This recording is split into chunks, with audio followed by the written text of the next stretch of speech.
Hello, everybody. Here now. Had a bit of a connection issue there, and phone calls are coming in all at the same time.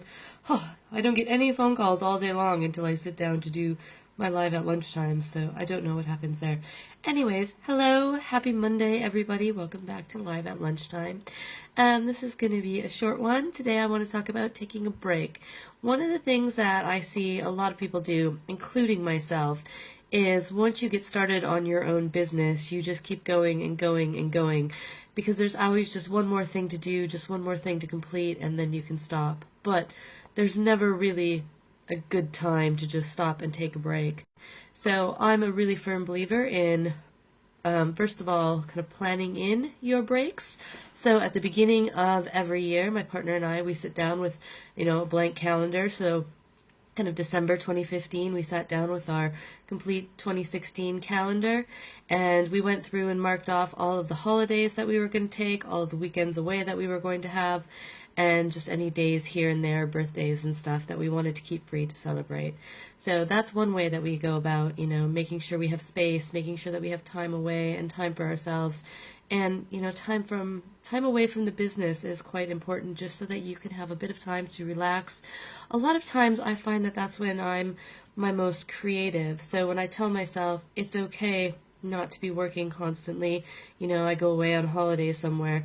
And after I've had that little bit of a break, I start to get loads and loads more ideas. So I've found that, my holidays are probably some of my most creative times.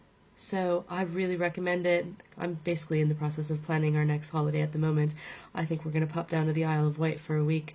So I'm really looking forward to that. Again, taking a break, it won't be complete, so I still do check my emails and go through all of that stuff just to make sure my team's all right, and that nothing horrible is happening. But it's getting away from the house. I find because I work from home now, so any of you that work from home, you might have the same issue. Because I work from home now, I find that I'm always here.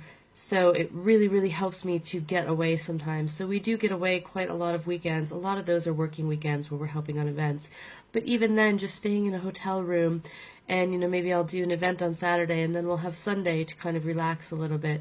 Just getting out of the house is really, really important for me to be able to switch off, because whenever I'm home, I feel like I should be working, and I do need to work on that myself in kind of setting up where my workspaces are, because right now this is where my computer is, my desktop, this is where I should be working, and the rest of the house should be, non-workspace. But I do, maybe like everybody does, in the morning I'm a bit lazy. I just open up the laptop next to my bed and start working from there, which I should really stop doing, because then it kind of makes the bedroom a working place, and so it's even harder to turn off then. And so one of the other reasons why you need to make sure you turn off and take a rest is so that you take care of yourself physically. It helps you keep you from getting ill. It does a lot of things for you to be able to turn off and rest. And that's one of the things I'm learning this weekend, because while I'm not ill, I did spend most of the weekends feeling pretty rough because my hay fever has gone out of control. So you might see I sound a little bit stuffy and off because to be honest, everything's echoing in my head at the moment, and I feel pretty wiped out. Even though I did pretty much nothing this weekend, I'm still absolutely exhausted because I haven't been sleeping well, because I can't breathe. Bloody hay fever.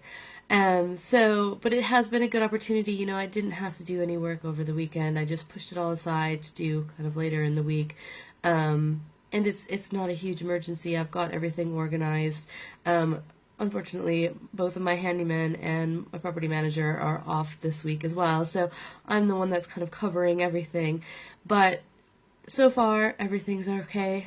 I've only got to make it till Friday, and then Lindsay comes back, so I can do it. I am taking it a lot easier today.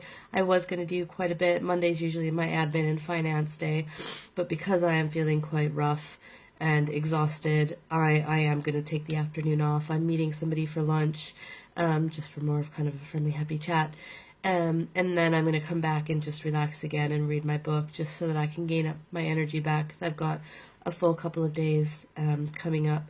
So, key takeaways: make sure you take time for yourself. There is always going to be one more thing that you can do. You just need to plan time, even during the day. What are your working hours going to be when you're running your own business? This will be different. So maybe you're working kind of 40 hours a week at your kind of normal corporate job, and then you're going to come home. What hours are you going to be working when you're at home? Are you going to work, 7 to 9, or are you going to get up in the morning? I've found that getting up in the morning helps me really be able to focus when the house is quiet, nobody else is awake. So I tended to do a lot of work about 5 a.m. when I was first getting my business started. But set those times in there and stick to them, because, again, there's always one more thing you can do. And if you're not sticking to those boundaries that you set for yourself, you're just going to wear yourself out. You're going to take a lot of the fun out of it. And, part of the reason most people become kind of self-employed and you have your own business is because you're your own boss and you can set your hours. So don't think that you have to work kind of the normal 9 to 5 hours that a corporate life has once you get out of your corporate business.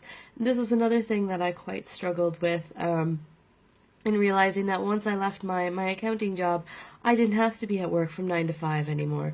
Again, like I said, I could work from 5 till 7 in the morning, have a bit of time. I used to go to work and walk to work with my partner, and I did personal training in the morning, and then I'd kind of pick back up with work a bit more in the afternoon. So figure out when you work the best. I work best in the mornings and kind of late afternoons, and set your schedule around that, because you are your own boss now. But make sure you've set that time, you set your schedule, and you take that time off as well in between so that you're relaxing, you're kind of rebuilding your energy, rebuilding your creativity, and getting into your flow. So thank you very much for joining me on this Monday. I am going to go and take care of my hay fever and have a nice lunch. So I will see you soon. Bye-bye.